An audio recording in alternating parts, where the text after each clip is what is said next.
Welcome to this year's Docs Equinox program running online at Hampton's DocFest from April 22nd, which happens to be Earth Day, through Sunday, April 25th. You've just seen Watson, an inspiring portrait of Captain Paul Watson. We're thrilled to have both Captain Paul Watson and the award-winning producer Lesley Chilcott in a fascinating conversation moderated by Roger Sherman, Academy Award-nominated filmmaker. Please stay tuned. Welcome, everyone. This is the official Q&A of Watson for Doc Equinox, part of the Hamptons DocFest, which will start streaming this and two other films on Earth Day, April 22nd. I have with me, very honored to have Lesley Chilcott and Captain Paul Watson, who made this wonderful, very important film that I'm really calling mandatory viewing. Lesley, you have quite a varied and outstanding portfolio. Code Girl, about high school girls designing apps. It Might Get Loud, about Jimmy Page and Jack White, which I could have been there for that one. An Inconvenient Truth, about Al Gore, which was about global warming, which won an Academy Award. Congratulations on everything. And we could spend this whole time just talking about your films. But let's talk about Watson. How did this happen? How did you two get together? Thank you so much for including us, by the way. We really appreciate it, and we're honored to be here. It started, it's a long story, which I'm going to condense, but it's basically twofold. One, my husband, who's a very serious person, was asked who his hero was at a dinner party, conversation starters. And he's like, oh, I don't really have any heroes. And they're like, come on, who's your hero? And he goes, well, if I were to have a hero, it would be Captain Paul Watson. And right after that, I was going to a party in Los Angeles to honor a bunch of environmental activists. And of course, we were traveling in like a biodiesel bus or something like that. I don't remember exactly the bus type, but I'm sitting there on the bus and everyone is dressed formally. It's an evening event. Almost everyone is wearing black. And we're about to go. And all of a sudden, someone runs on the bus. And she's blonde and blue-eyed and beautiful and wearing a white dress. And she's walking towards the back of the bus where I'm sitting. And I'm like, who is this person? And she sits down next to me and she says, hi, I'm Farrah Smith. I'm from Sea Shepherd. And I was like, oh, hi, I'm Lesley Chilcott. I'm from Filmland. Or I didn't know, what to say to that. And by the end of the bus ride, I was like, why has no one made the definitive film about, Captain Paul? And she got up and said, I don't know, why don't you make it? And we exchanged cards, and that's literally how it all started. And on a more serious note, I feel like I've made a few projects and will continue to do so about climate change, but none that focused on the ocean. And there is a lot that people don't know simply because they can't see what's going on out there. Yeah, I have made environmental films and think I know a lot about this issue. I follow it a lot. No, if this was such an eye-opener to me and my wife, we watched it together, and that's why I keep saying it's mandatory viewing. You filmed around the world. Lucky that Captain Paul had documented everything he did at sea. I would assume this would be a very different film if you didn't have all of that footage. Oh, it would be an incredibly different film. I mean, very fortunately, and as Paul says in the films, very early on, he realized the importance of the media and capturing things. He could just witness these things out there in the middle of the ocean and nothing would happen, but if they're documented. So for us, it was a treasure trove of goodness. And in addition to that, there was an entire storage unit of boxed ancient tapes and things that we spent months transferring and digitizing. And even Sea Shepherd themselves had, I think, 166 terabytes that hadn't yet been uploaded.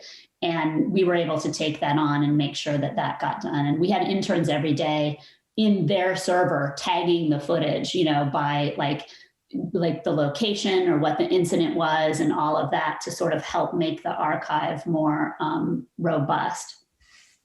So how many hours of footage were you dealing with? I know this is like a favored question, but when we start getting up there, I'll never ask it again. I'll never ask it again. It feels like too much pressure, you know, it's a lot. Yeah. Captain Paul, so you were a founder of Greenpeace. You were kicked out because you were too much of an activist. You wanted to do more, so you started Sea Shepherd. Correct me if I'm getting any of this wrong, which, watching you in action and your team and teams as it developed, it felt like you started a military-like organization, a military-like movement. Did you, because you were real activists, I mean, you were out there not just waving flags, as you say about what Greenpeace like to do. Did you grapple with how far you would go in this activism and these confrontations? Was there a line that you thought, I'm not going to cross, or was it really on a case-by-case basis? Well, I don't think that it's modeled on any military model, really. My past experiences with the Canadian Coast Guard, which is non-military, and with the Scandinavian Merchant Marine.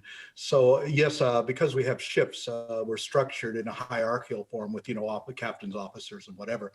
But right from the beginning, I established a strategy which I call aggressive nonviolence. And we're going to be aggressive, and we're going to get in their face, and we're going to shut down these operations. We're interventionists, we're not protesters, but we're not going to hurt anybody. And we've had an unblemished record for 42 years. It seems kind of amazing, given what we got to see, that no one seemed to ever get seriously injured or even killed. Well, yeah, it's we take a lot of precautions, and one of the criticisms that we've had over the years is that a lot of our crew are amateurs, they're not professionals. But if you go back to 1911, when Ernest Shackleton was criticized by the London Times because his crew were all a bunch of amateurs and not professionals, and he said, I need people with the passion to get where I need to go, and professionals aren't going to do that for me. And that's what I found. I mean, I couldn't pay people to do what my volunteers do for nothing. The work, the hours they put in, the risks they take, you can't pay people to do that. So that is the strength of Sea Shepherd, is our volunteer base. Yeah, the film rightly makes this a dramatic, confrontational, there's always something happen, but the fact is that you're probably spending 95% of your time on board ship just traveling to the next point or waiting or trying to figure it out. And yet you have all these volunteers. Is there big training going on during these downtimes so that they are not just sitting around, waiting and watching? We never really have any downtimes. There's usually about a dozen campaigns going on at once. But when volunteers join the crew, yes, they're all trained in their different departments, whether that be the deck, the galley, the engine room, or the bridge. So yeah, everybody goes through a training process, and it's an ongoing thing. But right now, we're doing so many campaigns, I can't even keep track of them. We have 12 ships out on the sea. There's about between 250 to 300 volunteers at any given time from 25 different countries.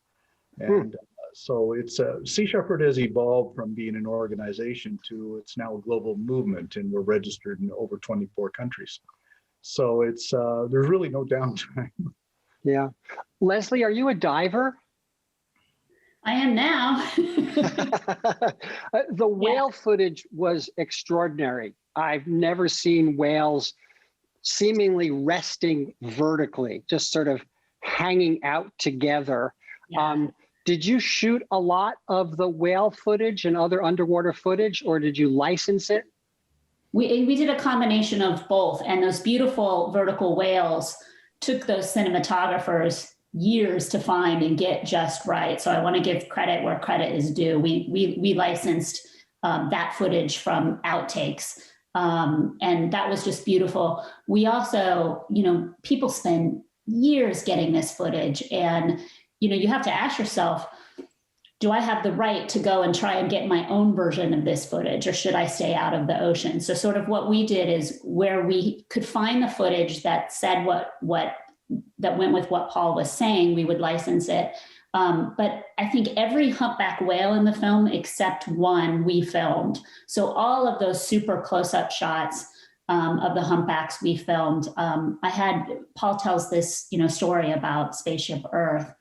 And I had that which you'll see in the film, and I had this idea that we needed to get underneath the humpbacks. And surprisingly, there was not a lot of footage.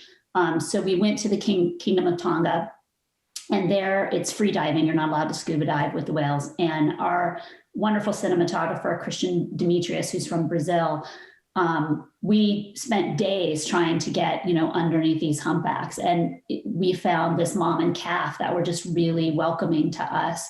And in our 2 weeks of filming, we spent 4 days with them, and they would let us do all sorts of things. And I wanted to differentiate some of our footage a little bit from the beautiful natural history footage. I wanted it to be messier and not perfect. And Christian even turns the camera as the whale moves a couple of times. And I wanted people to have that immersive experience, because swimming with a whale or a shark, these are life-changing events. You're like, I had no idea there was this kind of intelligence. But I did go out to Cocos Island. We went on a 10-day trip to Cocos Island in Costa Rica. Such a privilege to be able to dive there.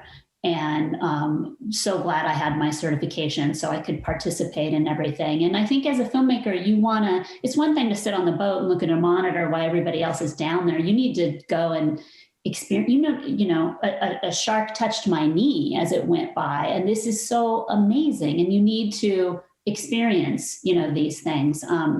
There's that scene in the film where there's like an alley of sharks coming towards the camera. That was an amazing, beautiful experience. And I wanted people to see that, these aren't the sharks of, storybooks, that, most sharks do not attack humans unless there's some other reason. And that's a long and complicated answer. But, the reality is worldwide, there are 5 or less shark deaths per year. So they are extremely rare. And swimming and filming with them is a total pleasure. And I hope people look at them differently after seeing this. Well, I don't know. We certainly had our hearts in our throats watching those sharks coming so close. So let's talk about Marshall McLuhan, which Captain Paul, did you just happen to be in the lecture when you were in college and you saw him? Clearly, he became a big influence. Clearly, he became a very interesting and an important part of the film. Was it just that one lecture? Did you seek him out and talk to him afterwards? Well, I was a communications major at Simon Fraser University in Vancouver in Canada, and it was a visiting lecture. He was a professor at the University of Toronto. And so, yeah, that was a very influential lecture as far as I was concerned. But also, people forget that the reason that Greenpeace became so prominent is that it was an organization that was actually founded by journalists, broadcasters, writers, and communications people who understood the power of media. And in the early days, we actually called ourselves McLuhan's Warriors. And so, yeah, it was a very profound influence on the emergence of Greenpeace. And of course, that carried on when I, set up Sea Shepherd. Lesley, the interviews and the voiceover with McLuhan, I thought was really brilliant. You often didn't know that it was him speaking because it was so timely, it was so present, it was so of today.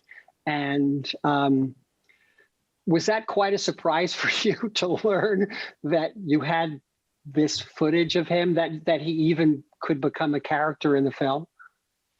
In a way it was. I mean, you always, he was such an outsized influence on Paul and many people. And when you go back over 50 years and you listen to what someone was saying, which is so dead on for right now, I mean, other than the footage looking completely different in the wardrobe, it's like all of the early protests about the environment, it's exactly the same. Like, we've come so far, yet we haven't moved at all. So that scene, everything he said was so relevant. That scene was originally about 12 minutes long because everything made sense. And we're like, okay, this is ridiculous. We can't go away for 12 minutes and talk about Marshall McLuhan. So we went back to Paul's interview and took, the relevant and salient things to the very specific things that Paul had said. But yeah, he, like Paul, was a visionary very early on. And, it's interesting because philosophy, worldview, all of these things are extremely important, but the ability to communicate them correctly is a huge part of it. You can have the brilliant answer and sit in your house and be alone, but if you don't share it with everyone, for me, I found that effective media is film, or documentary series or these kinds of things. But the early visionaries, everything they said was dead on. The interview with Paul sitting at the desk, the main interview, really sets the tone for the whole film. And that's what we keep coming back to. Did you film that first, middle, last, first to give you a roadmap for what the film would be about? Did you know you were going to do it that way? What was your process? Yeah, we did it first and last. So we did 3 very long days right off the bat. And then maybe 8 months later, we did another 2 days. And then that's supplemented with a lot of audio only interviews. I like to do a lot of audio only interviews as you go, so that you're constantly talking about the story, or maybe someone else told you something that you didn't know about, so you can bring that up, and it allows you to experiment. So, for example, when we were leaving Cocos Island, we had this huge rainstorm, and so of course, Christian Demetrius, the cinematographer, and my above water cinematographer, Logan, we all ran out there with the cameras and we're filming the storm for no apparent reason other than it was beautiful. And we're running up to the captain and we're like, turn the floodlight over here. And, for a while we were like, wait, maybe we shouldn't be standing out here because it was a pretty good storm. And, I've got my seasick patch on and like we're going everywhere. And it was quite an experience. And then as an experiment later, Paul read some passages from Moby Dick, some of the songs and poems that are at the beginning. And then as I was flying back, I was like, I think we need to try that with the storm footage, And we ended up putting that together. And there are these transition moments in the film. There's a lot of information. And then you have these single shots of a whale from Tonga where Christian was holding his breath for 2 minutes. And the whale, if you look at it, there's no editing. It's one single shot of a whale coming by. Now, yes, we shot at 80 frames per second, so we slowed it down, and so it looked, so it would last that long. But I don't even know where I'm going with this. But there was a lot of planning, and then I like to leave room for tons of improvisation. That's the secret of documentary filmmaking. You've got to be flexible. You've got a day that's already planned out for 12 hours and somebody says, hey, what about this? And you go, yeah. And that's right. You also went against the typical filmmaking, especially documentary filmmaking interview style of wide shot, medium, close up. You get emotional, you go in very, very tight, and you kept it pretty wide most of the time. Occasionally you cut to a side shot. And then what I had never seen before was superimposing footage on one side of the screen, which was illustrating what Captain Paul was talking about. You wouldn't have been able to do that if you were in a close-up. Did you think of that in advance? Where did that idea come from? It's wonderful, very successful. Oh, thank you. That, a couple of things. we used a large format camera in that interview, right? So we used the Alexa 65. And the reason that I wanted to use that camera is because, you know, if you're in focus here, the focus is so perfect that it's out of focus here. And Paul is this larger than life character. So if you have this in focus and this is slightly out of focus, it has this wrapping effect visually. And he just looks amazing, you know, in there. And so I chose that camera and those lenses for that reason. And then I wanted a lot of negative space on either side of the camera, because this is, at that time, that's a foreign place for Paul to be. He's used to being on the ship, but he's now grounded for reasons that you learn in the film and because of the remaining red notice and all of that. So I felt that really showed us, you know, fish out of water type of thing. And then later, I'm like, you know what? I need to show people that we're not manipulating what Paul's saying. So if he's talking passionately for 2 minutes, if I cut to this footage that's on the side, then it looks like we did that to edit, right? And so we started experimenting with it and what angle do we put it at? And first it didn't look very good, you know, because we did it in the Avid. And then we kind of had it at the angle of the wall and kept that forced perspective. And it's a way for you to listen to him, but it felt like you were in his head imagining those things. So I hadn't done that before. And Big Star in New York helped me develop that. And it's something I might do again, because I thought it communicated the idea really well. It's very successful. It looks like I'm going over our time, so I'm going to have 2 more questions. Captain Paul, are you hopeful about our seas? Watching it, I'm not so much. Well, I'm always hopeful, but you know, I learned this lesson a long time ago. Well, back in 1973, when I volunteered as a medic for, you know, during the occupation of Wounded Knee by the American Indian Movement, and we were surrounded, overwhelming force. And I went to Russell Means, who was the leader of the American Indian Movement. I said, "Look, we can't win. Where the odds against us are overwhelming." And he said something that stayed with me for all my life. And he said, well, we're not concerned about the odds against us, and we're not concerned about winning or losing. We're here because this is the right thing to do, the right place to do it, and the right time to do it. Don't worry about the future. Focus on the present. What you do in the present will define the future. So that's really where you put your energies, is on the present. And hope, you know, I'm not going to get depressed about the future. I'm going to do everything I can to make sure that the future is good for all living things. And whether we win or not is irrelevant. We can only focus on doing the best we can. I hope everybody watching will take that into their hearts for everything they're doing in the world to make it a better place. Lesley, can you tell us what you're doing for distribution, and especially educational distribution? I felt like every junior high school student in America should want to watch this film, maybe in small bites. And I say junior high because smaller, younger children may be too freaked out, but maybe some of the middle schoolers won't have completely been set in their ways in their lives. Yeah. I think depending on your kid, you know, like 11 and up is kind of the right age. I've had friends say that they're showing their younger kids, and I'm like, no. And they showed them, and they had great conversations afterwards, and it was fine. But yes, we do. So we ran on Animal Planet in the US, and then in close to 50 countries, we were on either Animal Planet or Discovery. Right now, because of the Animal Planet release schedule throughout the world, you know, about 6 months later, iTunes and all of those things follow. So in the US and Canada, you can either find us on Discovery or Animal Planet or iTunes and some of the services like that.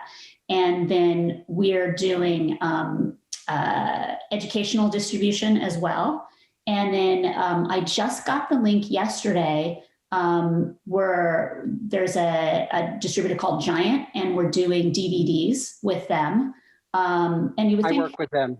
you do. Okay. Yeah. You would Yes. think no more DVDs, but for classrooms, still a lot of classrooms want the DVD because they don't have the streaming access in that particular classroom.